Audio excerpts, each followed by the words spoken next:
Hello, everyone. Hello, everyone. My name is Grant Kastner. I am Extempore's community manager. I am thrilled to welcome you all to our webinar tonight, this Wednesday, December 14th, with my good friend, Karen Nickel, who is here to present with us today on finding support through collaborative data discussions. If you are here, of course, this webinar will be recorded. If you are watching the recording right now, thank you for watching. And I'll hand it off to Karen and we can get started. Okay, great. Thank you. Great to be here with Extempore. And I have to say, this webinar comes out of years of working collaboratively with various teams. Some people in the webinar audience, in fact, were parts of those teams. So I thank you very much. Most of my life, I was a German teacher, but I also had opportunities to be a world language curriculum coordinator, a PLC facilitator, working with teacher teams, as well as a peer coach. So those are some of the experiences that are going to feed this webinar tonight. And I'm really hoping that we can get some practical things for you to do wherever you're stepping into this process. So when we think about the last couple years, and this word self-care has come up quite a lot. I think we could all agree that self-care is just not enough to meet the challenges of teaching. So finding support through working with each other and really developing collective teacher efficacy is something that I have seen really work with teams that I've been a part of and that I've worked with. So when we think about this term collective teacher efficacy, this is a term from John Hattie, and he talks about how this might be the biggest impact on student learning. And self-efficacy is this collective belief of teachers in our collective ability to positively affect students. And it's not only about the effect that it has on students, but when we have really great collective efficacy, it also helps our own mental health. It supports our emotional state and decreases the effects of stress, fear, and anxiety. So that's why I chose this topic for the webinar tonight, because I think we're still in a place of challenge. And through collective efficacy and these data discussions, I'm hoping that this will be supportive for you as it has been for me. So when we talk about data, there are a few things that I want to consider and talk about before we jump into a protocol that I'll give you and we'll work through together today. So when we think about talking about data, it can be kind of scary because if I'm going to share my data, how my learners did after I spent time with them as an educator, maybe they didn't do quite as well as I would have hoped. And sharing that can be a little, it might make me feel a bit vulnerable.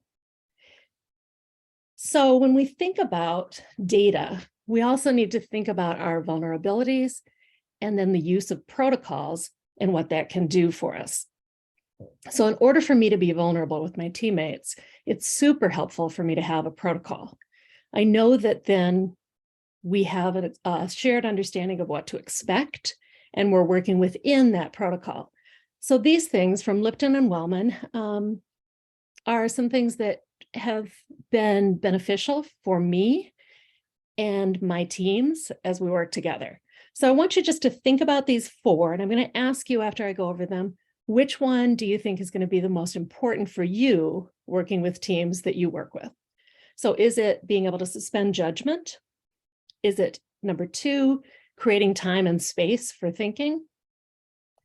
Is it number three, paraphrasing? And this is important because it means I'm listening to you and then I'm paraphrasing what you say to ensure that I got it, that I really understand. And then it goes back to you and you say, yeah, you got it. Or no, that's not really what I meant. Or number four, which is also a guiding part of what we do in our protocols, we inquire to both open thinking, to expand it, as well as to focus thinking. So just as participants here to get you involved, just type into the chat either a 1, 2, 3, or a 4. Where are you at? What do you think might be the most important for you?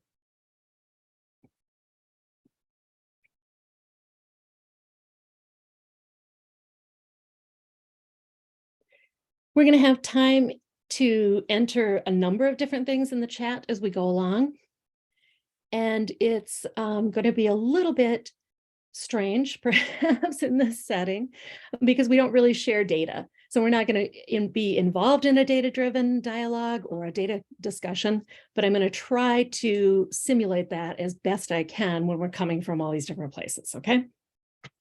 So the next thing I want to talk about is when we think about data, what data are we looking at? Is it that satellite data, which is like maybe district-wide and school-wide? Or is it the map data, maybe common assessments across a department or across a language? Or is it really that street data? And street data is all those little moments, the data that I collect as a teacher as I look out across the learners in my classroom. I can tell from their faces whether they've gotten it or not sometimes, and that is data that I take in. So when we're looking at data tonight, we're going to think about that satellite data, that big data, that might be ACTs or SATs, that might also be bilingual SEAL. But when we think about efficacy, we often feel more control over the street and the map data. And so that might be our way in. The last thing that I want to mention, and each of these three things could have their own webinar. So I want to just briefly mention rubrics and some things that are going to make discussing data a whole lot easier. If you have rubrics divided into the communication modes, you have a rubric for interpersonal, one for interpretive, and one for presentational. And you have the same common rubrics that everybody is using, no matter what language and what level, on a continuum from novice to advanced. And then you consistently use these rubrics. That will give you a lot of data that you can easily talk about. It's not absolutely necessary, but I think it's something that once you start talking about data, you might gravitate towards. All right, so let's look at the protocol. We're going to be talking about kind of 3 different areas and 5 steps across those 3 areas. So let's jump in. We're using this protocol because, remember, it's protecting our vulnerabilities, but it's also pushing us to really think more deeply. So that first step is predicting. So what are we going to predict? We're going to predict how our learners did. So we're going to have a particular task, and we're going to think about, well, what would my learners probably do? At what level would they fall? So what does predicting do for us? Why do we even care about predicting? It focuses our attention, and it allows us to take control. So when we think about being vulnerable, if I say, I'm predict that my students didn't do very well, I've already taken the control for that, and I've a little bit, maybe diffused it a little bit for myself. How are we going to do this? We're going to do this in a very specific way through a protocol where everybody gets to make a prediction. But the prediction does not include why. I'm just going to make a prediction. So let's play this out. Pretend that this is a task that your learners have done or are going to do. They're going to choose a partner from the profiles of people we learned about in class. Describe how they are similar to and different from you and why you chose them to be your partner. And then I have this little, like, they should be considering how different perspectives might add to this partnership. All right, so this is a presentational writing. And we're going to assess this particular presentational writing using some type of rubric, because it's a performance, right? So we'll use this rubric. And what I've done just for the example for tonight is to just pull one line of a rubric. And what this focuses on is just the language element of text type. So just the text type domain. It's pulled from the necessful, actful, can-do statements. And so I was hoping to kind of cross a lot of people here as far as, like, I'm not sure exactly what level you might be, but hopefully you have some experience with novice low to intermediate low learners. So if they're performing at one of these levels in text type, they might be at novice low just using words and phrases. Or maybe they're starting to introduce a couple of simple sentences at novice mid, or sentences most of the time at novice high, or maybe even simple sentences and series of sentences at intermediate low. So for the purposes of tonight, if we are working with learners and their targeted area is novice high, make a prediction of what you think your learners will actually be doing. So to make a prediction, you can start with the simple words, I predict. So if I'm making a prediction like this, I'm going to say, I predict that 75% of all learners will perform at a 3 or 4 in text type, meaning that all learners are going to be writing some sentences. So take a moment and in the chat, make a prediction. If you had learners doing this task, where do you think they fall? And make it as specific as possible with a percentage if you can.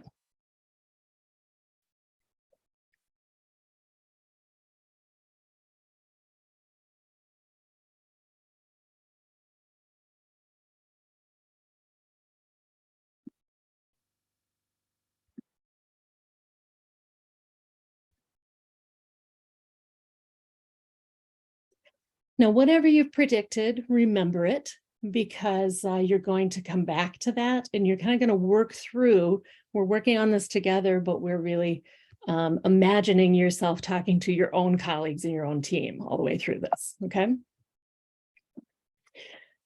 So we're leaving this step of predicting. We've all made predicting, but before we do, I just want to share some quotes because I think this is what really gets to the support aspect of predicting. One educator said, predicting first gets us settled in and ready to look at the data together. That's one of the purposes of predicting. Another one said, it gives me a chance to be the one to point out what might be disappointing results. That's that taking control aspect.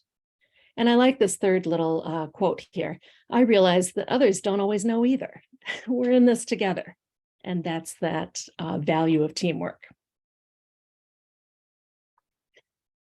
So we're going through this protocol. We've done the predictions. Now we're going to go to the assumptions. So we kept those predictions really clean. Just I predict that X. Now we're going to dig a little bit deeper and go into why that might be true. And when we share our assumptions about a prediction, here's where we get to really share our experiences and our own perspectives. And when we're sharing perspectives, that's when some of our biases might surface. So if I predicted that 75% of my learners are going to be at a 3 or 4 ready to write sentences, what's my assumption about that? Why do I think that's true? What did I do to make that happen? Or what do I think about that 25% that I've said are not going to be there? And that might lead me to realize how I categorize or what I think or why I think that. So we're digging a little bit deeper. And the protocol is that educators really explain their thinking behind their predictions. So let's try this. So what are some factors that might contribute to your prediction? What are the assumptions that you're making? Remember, my prediction was, I predict 75% of all learners will perform at a 3 or 4 in text type. Let's remember what that means. 3 and 4 in text type means they're going to be writing simple sentences most of the time, or maybe all the time with some series of sentences. And I'm going to use in my assumption, I'm going to use words like I assume, or I think, or my prediction is influenced by, some possibilities are. So if I predicted 75% of my learners will perform at a 3 or 4, why do I think that? So my assumption here might be, all right, now that we're using all these stories where learners constantly see sentences and series of sentences, I think that, that's why I think that most will be writing in sentences and series of sentences. So that's my assumption behind the prediction. We're doing something, and so I assume it's going to pay off and they're going to be at 75%.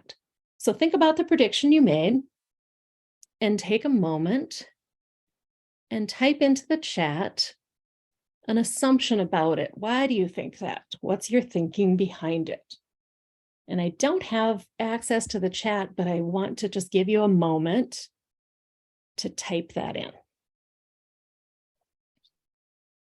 Karen, you should, if you hover your mouse, you should have a little Zoom toolbar where you. Yeah, when I go to the chat, it says show previews, but it actually doesn't show anything.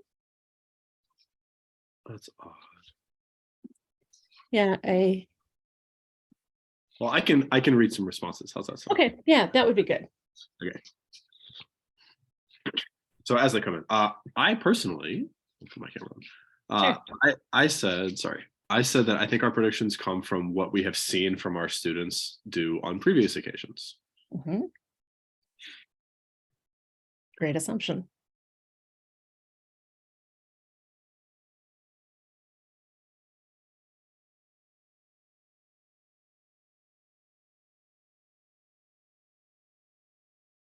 So Grant's assumption was really about what students are doing and then what we see. Your assumption might be about what you are doing as an educator. It might be an assumption about something that you tried that was new, and you think it's either successful or not. Roxana adds that I think our predictions come from how we perceive our own teaching along with our students. Mhm. Phil says, I predict that 50% of my learners will earn a score of 3. I assume that they have the foundation to be comfortable enough with the language I have taught to earn that level. Lisa adds that I think our predictions come from our previous experiences and our own biases. Right. And in a webinar like this, I can appreciate that we're all fairly general in our assumptions. When we're thinking about an actual data conversation, then we're talking about a specific task that we're all centered around.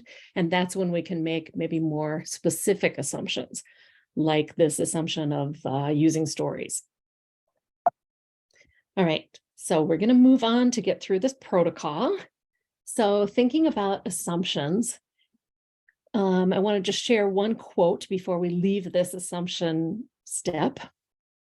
And this one, I like this quote because it really talks about how we see into each other's perspectives.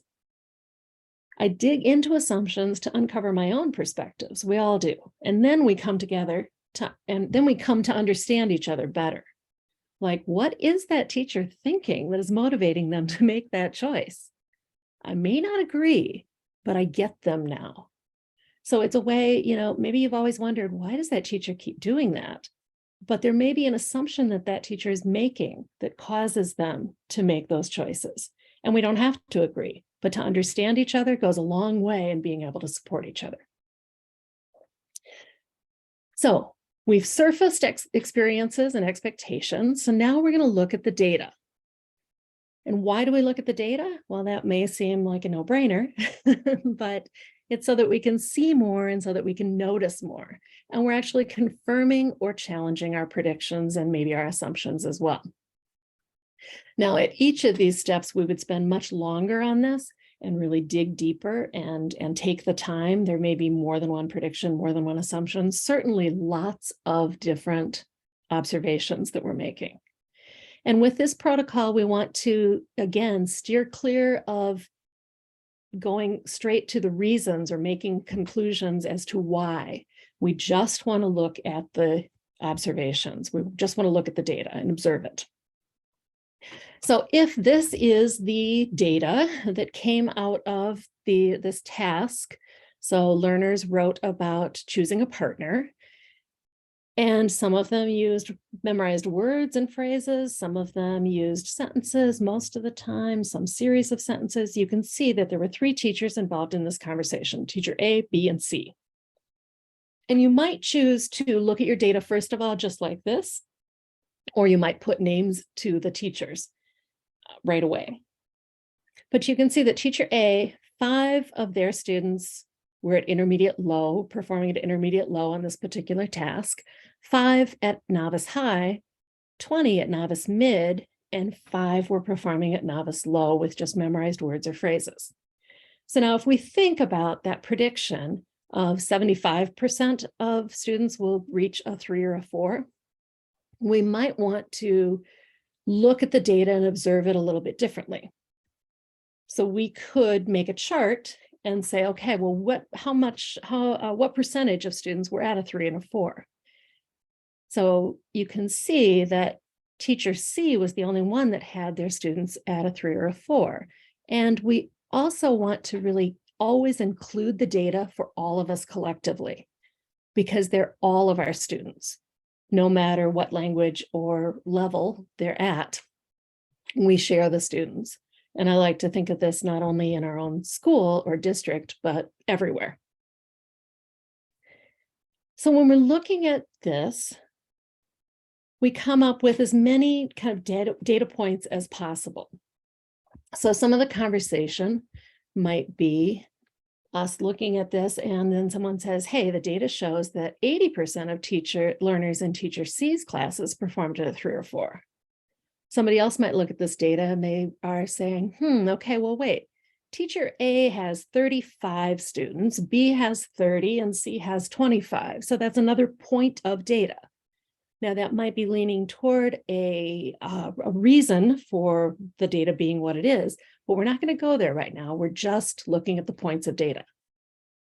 Or another comment that could be made, or another observation that could be made. We have 10 learners who are not yet writing simple sentences. And there again, it's that collective look at the data. So take a moment and don't use the words because, or maybe, or therefore, or it seems. Really steer clear of that and just say, here's what I see, here's what the data tells us. And if you could type a couple of things into the chat now to show what you're seeing, that would be helpful.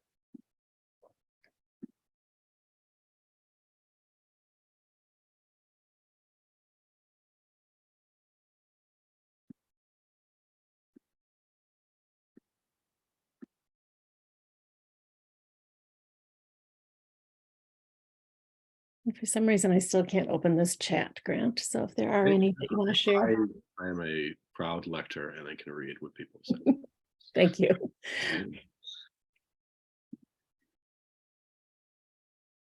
Is this any type of observation? Any type of observation using this data. And you could imagine yourself being teacher A, B, or C. It doesn't matter because we're really looking at all of the data together, regardless of who you might be. Sure. We have 10 learners who are not writing in simple sense. Okay, Phil says the data tells us that teacher C has 20 students performing at a 3 or a 4. Mm-hmm. I will add that by that math, teacher A has 10 students performing at a 3 or 4. Mm-hmm.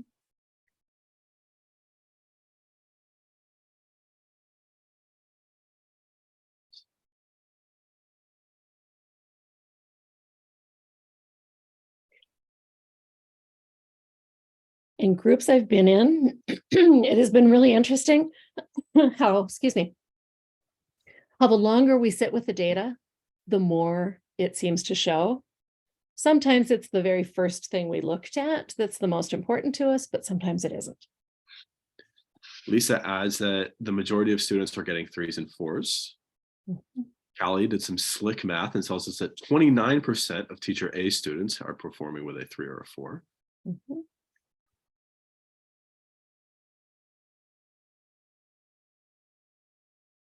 Great, thanks. I'll add one more and just say that good.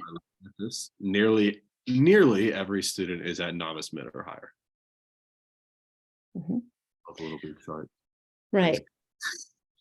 And of course, we're doing this in this webinar. We don't really know what point we are in the course. There's all these different variables. But we could say, okay, if the prediction was that we wanted 75% at a 3 or a 4, overall, we're at 53%. So that gives us something to think about and talk about, right? So when we make observations, just a couple of quotes before we move to that next step, I can focus on just the evidence to get more of the whole picture before jumping to conclusions. Now, I'm sure if I asked for a show of hands, you would probably raise them saying, oh, yeah, I started to think, well, why would that be? Or look at this. This is because of. And it's really, really easy to jump to that. But the beauty of just sitting in the observation is that you tend to see more. The second quote here, I found out one of my colleagues is really good at analyzing data. Who knew? He sees all kinds of things that I couldn't see at first. Trends, comparisons, stuff like that. And that might be something as you're looking at data over and over, really being able to plot progress and plot trends is an interesting thing. So we've looked at the observations. Now we're going to move to that third part of our data discussion. We're going to be looking at the causes. And to do this, we're going to make some inferences, and probably most of those inferences might be in question form. So we really don't know why, but we're going to take some guesses as to why. So now we get to do what we wanted to do before, when I was keeping you in just that observing spot. So why do we infer and question? We do this in order to dig deeper, to explore possible causes. And really what we're doing here is we are revisiting our assumptions. We've predicted this. We thought this was going to happen. Here's why. Now we know what actually happened. And now how do we explain that? So we're going to use a protocol, and it's going to have 3 different parts. We're going to talk about the causes, expand and focus our thinking, and then really dig deeper with 3 levels of why. And collaborative inquiry, that might be a name that gets tossed around at your institution. And this is really that framing the problem, so that then we can go into this with collaborative inquiry in our data discussion.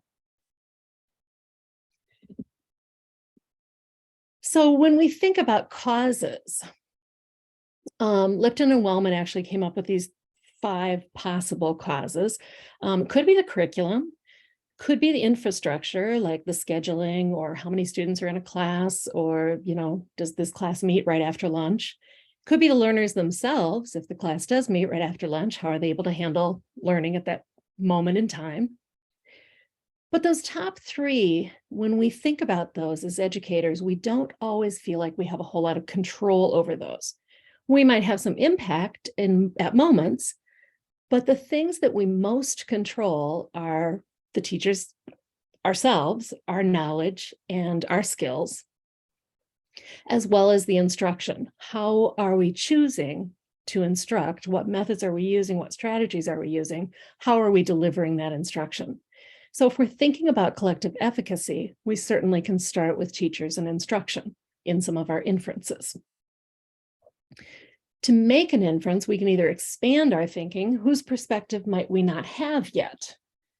So in thinking, if 53% of students are at a 3 or a 4, how do we get more students at a 3 or a 4? Do students even know that they're supposed to be writing sentences? Whose perspective might we not have, right? And we're thinking about all the different options in expanding our thinking. And to focus our thinking, we're saying, but who are most students? How does it apply here? What's the definition of this? And so we're really getting to, we're looking at the big picture, and we're looking then at a very focused picture with inferencing. And asking why once is not enough. If we say, why is that happening? We might have an answer to it. And then asking another question, but why is that happening? And why is that happening? We really dig down deeper into the data. So I'm going to stop here for a moment and ask you to make an inference based on one of the observations that we made. So if you need an observation to think about with an inference, we could think about that observation of 53% of students were at a 3 or a 4. We had hoped that it would be 75. So go ahead and type an inference into the chat. And Grant, if you're ready to share some of those when they start coming in, that would be great. Well, born ready, Karen. I know, I'm making you really work here. I don't know why my chat's not working, but I can see that there were 4 little responses, but Lisa adds, why are more students not meeting our expectations? Mm-hmm.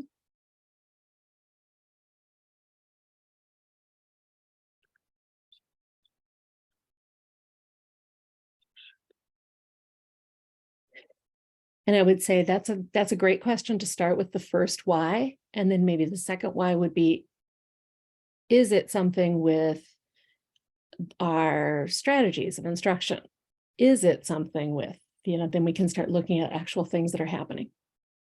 I like Phil's question here. He says, what is our shared definition of a 3 and or a 4? Mm-hmm. Are we all interpreting it the same way? That is a question that comes up all the time with our rubrics. The rubrics are set, we have them in common, but do we really interpret them the same way?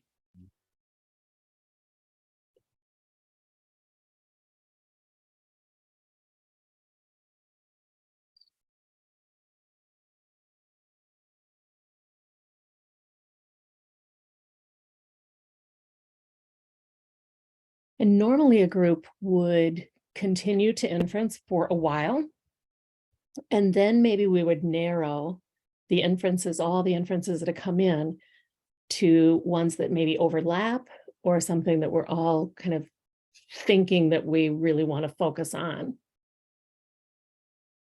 I think if I had to add one, Mhm. Kara, I might say, correct me if I'm wrong here, but like, what might some options be for students who, I guess for lack of a better word, like continuously perform below what Mhm. we're hoping, where we're hoping they can perform? Mhm. Right. So your inference is maybe we're not doing all we can for the students that are operating below. What could we be doing for them, right? That inference. Yeah. Great. So if we go through this protocol of why, this might actually stimulate some of your inferencing as well. So if we're thinking, okay, learners are not writing sentences, not all learners are writing sentences, so we're going to focus on those who are not. And we're thinking, hey, why aren't they? Well, although they hear sentences, do learners get enough time to produce sentences, or are they mainly spending their time producing at the word and phrase level? Why might they be doing that? Maybe we as teachers are kind of keeping control of the content and context, and maybe we're really only asking them to respond in words and phrases. Why are we doing that? Well, is it a control thing? And maybe if we gave up control and allowed learners to create their own sentences more often in class, we might get different results. So this is that inferencing taking one step further. And this is what one team came up with in their team discussion. Not everybody would land on the same place or ask the same inference, but that's kind of the beauty of it too. So when we think about inferencing and questioning, a couple of quotes here. Asking about causes leads us back to examine our assumptions and also forward to take action. So this is really that pivot where we're thinking about the assumptions and we're inferring, and it's leading us to some action, just like Grant's example. What can we do for these students? And the second quote here, this has helped me see a bigger picture and take responsibility for the things that are in my control. Whoa, wait a minute, responsibility, things in my control, that's exactly what self-efficacy is. And collective efficacy is self-efficacy when we all have it together. So we're almost through the protocol. We've gone through the surfacing experiences and expectations and doing the discovery through the observations. Now we've looked at inferences. What's going to be the action plan? Why do we need to plan and act? We need to confirm the conclusions. Are we really sure of what we're seeing? And then that's going to guide our implementation. And even as we implement things, we need to continue to calibrate it and recalibrate it, assess it and reassess it to see if it's working. So where do we start? We start with working backwards from satellite or map data to street data. So if we didn't get the result in the common assessment, where we only had 53% of our students instead of 100% of our students in the 3 or 4, or even the 75 that was predicted. What are we going to do about it? That might come in that street data, those moment to moment interactions in the classroom. So if I take this data of 53% of students performed at a 3 or 4, and then I'm just going to throw out some of the inferences that this team worked with. They had an inference question where they said, well, wait, do we give learners enough opportunities to practice writing in class? And so the action they take is, well, let's actually look, let's notice, let's ask our students, let's find out. Another inference that they chose to focus on was, hey, what might teacher C be doing differently? Teacher C, if you remember, had 80% of their learners at a 3 or a 4. And so then the action might be that teacher gets to share some of the strategies, and maybe other teachers could incorporate those. Or another inference, and the last inference that they focused on, was how can we guide learners to use more sentences in their performance? Maybe they know how to, but they're not actually doing it, right? We don't always speak in sentences, or we don't always write in sentences unless we're told that that's important to do. So they decided, hey, let's make a self-assessment and ask the learners after they do their presentational writing to actually underline their sentences so they notice whether they have them or not. And if they don't, they could add more. So when you think about what actions you might take from the inferences, a couple of these quotes came up. My favorite part of data are the actions I'm able to take because of it. Or here is where we get to see each other shine. So gratifying to support each other to impact learners. And the support doesn't stop until we all see growth. So it really is in this action step that we're able to help each other and step in and give each other tips or ask for help and be vulnerable if the data is showing that something isn't working as well. So take a moment and think about the prediction you originally made, the assumption, the inference, and now what action might you take for that inference?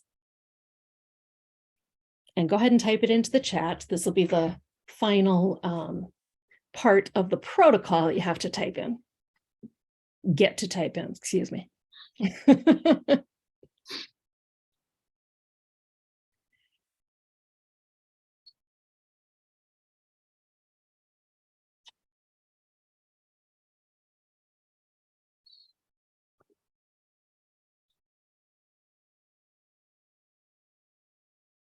So you're thinking. Phil asked if you can repeat the prompt.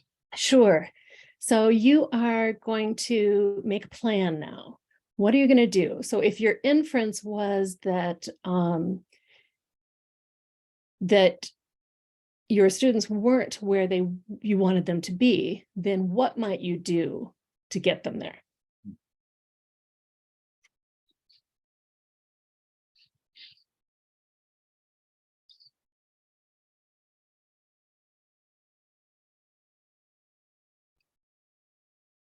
Callie says that she can model how she wants students to respond. Right. So that's a very specific thing, right? And that's a real street level thing. You do it in class and you see what happens. And you see it right away. You're able to calibrate it. You're able to get feedback, give feedback. It's an instant thing. And then you can go to lunch and tell your colleagues how it worked. Phil says, let's look at where this skill might come up again naturally and I'm not sure. Reteach it intentionally. Re-enter it intentionally.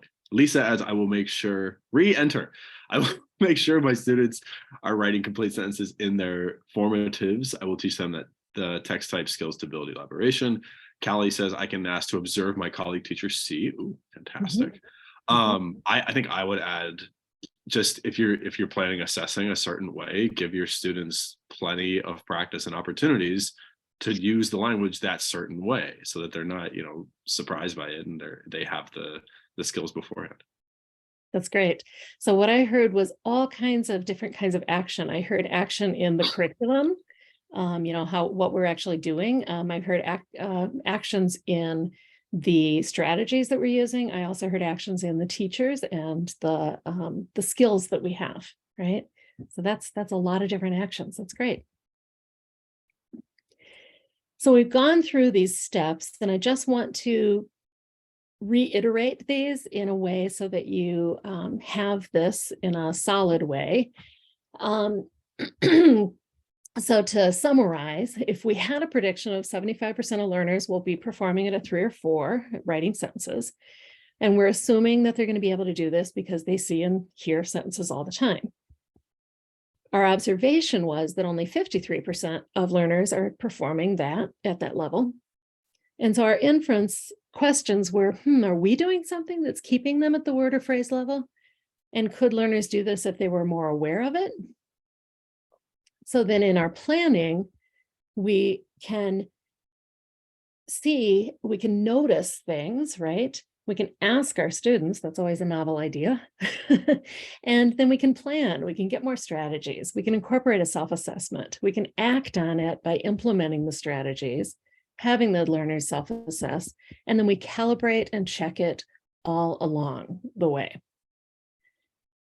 But perhaps one of the most important things that we've forgotten up until this point is to celebrate together.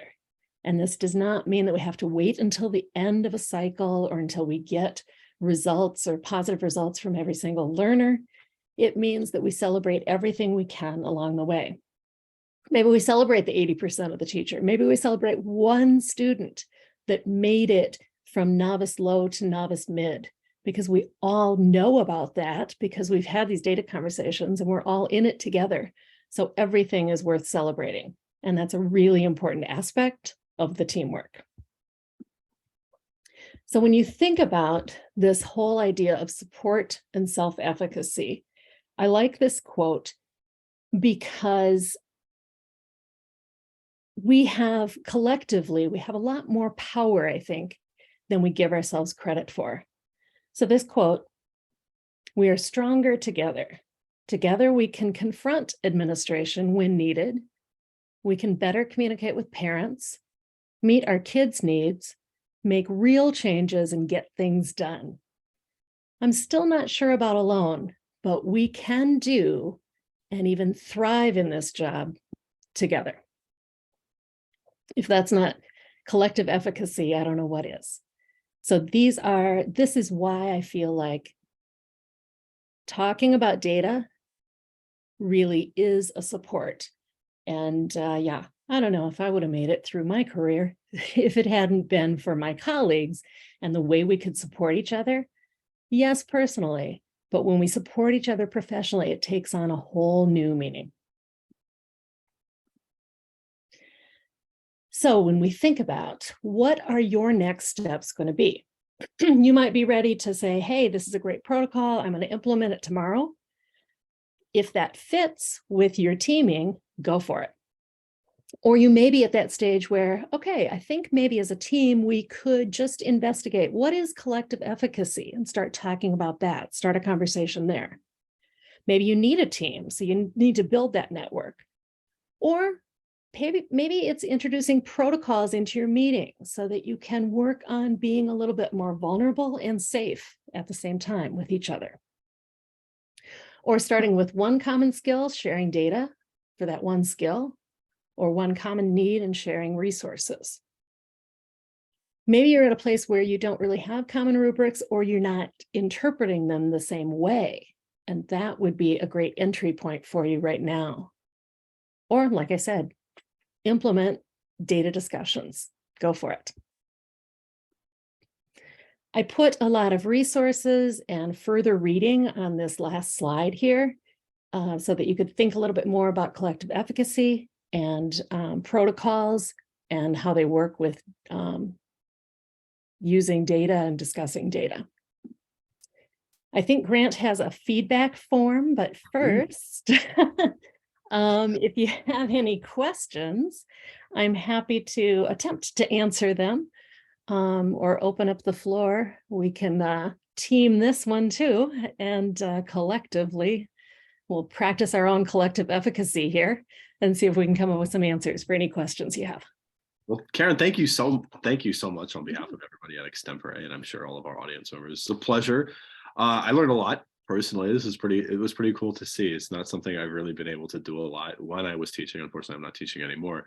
But I know these look like some really, really good strategies teachers can use in their classrooms just to grow together, right? Because when we do well together, I think it's that so much of that trickles down to our students as well. So let me say too, Grant, that we did this across languages and levels because so we might have a Chinese teacher that's teaching level 2, German teacher teaching level 3, a Spanish teacher teaching level 1, and we all happen to have the same prep. And so we came together and talked about the data together because language skills are language skills. right. Yeah. And so it really opened up, especially for some of those teachers that might be the only teacher in their building that teach us particular language. This might be the most important thing for them. Right. I can resonate. That resonates with me, certainly. So Callie says, before we get to the question, Callie says, I like this very much. It feels like what we should be doing in PLC, which I don't think we have used this type of discussion enough. Phil asks, how would you recommend implementing this new protocol when you have had years of ineffective protocols? There's a good one. Yeah, that is a really good one. And I think that might be a baby step kind of thing. The word, there's words that become kind of taboo in our organizations, in our institutions, because, for a long time we said we were doing data-driven dialogue in a district that I worked in, and we really weren't. And so nobody even knew what it was anymore because it got a little bit convoluted. Protocol can be a word like that. So maybe you don't use protocol, maybe you use a discussion, steps to discussion, maybe you rebrand it. And perhaps you do start with just, what is collective efficacy? Is this something that we want to work on together? And maybe instead of bringing one protocol, you invite people to bring a number of different ways to do this, and then carve out something collectively that is a way that you want to talk about it. Again, though, protocols having some kind of safe space to talk about this, safe space isn't exactly the right word, but when you have a protocol, everybody understands what to expect. And that is important for people to be able to be vulnerable, that their expectations are there. I don't know if that helps at all, Phil, but good luck.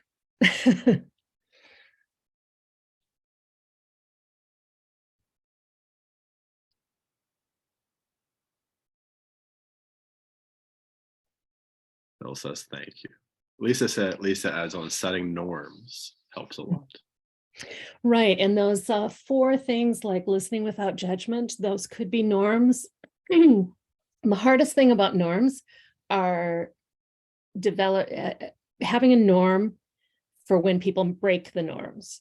So how do you enforce the norm so that it actually keeps the space for people to be able to communicate? And so that if you haven't done that in the past with your norms, one way that I did it in one group that I was in was, if somebody was breaking a norm, somebody just started knocking on the table, because then it didn't necessarily, it's not like you are breaking a norm. Another group that I was in, this was a group that, I don't know, maybe some people won't get this reference, but they each had little cards with the face of Norm from Cheers. And if somebody was breaking a norm, they raised their norm card. So it was kind of funny. It was a little bit light, but people were like, oh, yep, I know, I'm breaking a norm. That's good. I remember in the PLCs that we had last year, everybody had a role, right? It was like timekeeper, conversation manager, and it's like, hey, we're getting off track, right? Let's get back. That's a good way to do it. Yeah. That might be all for our questions. Okay. Karen, thanks again. I put the feedback form is in the chat. If you all could do that, that would be so helpful. Karen, any final thoughts to add? No, I don't think so. Thanks so much for being here. And yeah, like I said, there's many different webinars rolled into this one. You could imagine going down deeper into any of these areas. So feel free to contact me either through Extempore or directly. And I'm happy to talk to you anytime about data or data discussions. Thanks. Thanks, Karen. Thank you, everyone, for joining tonight, and we will see you at our next webinar. See you around. Bye.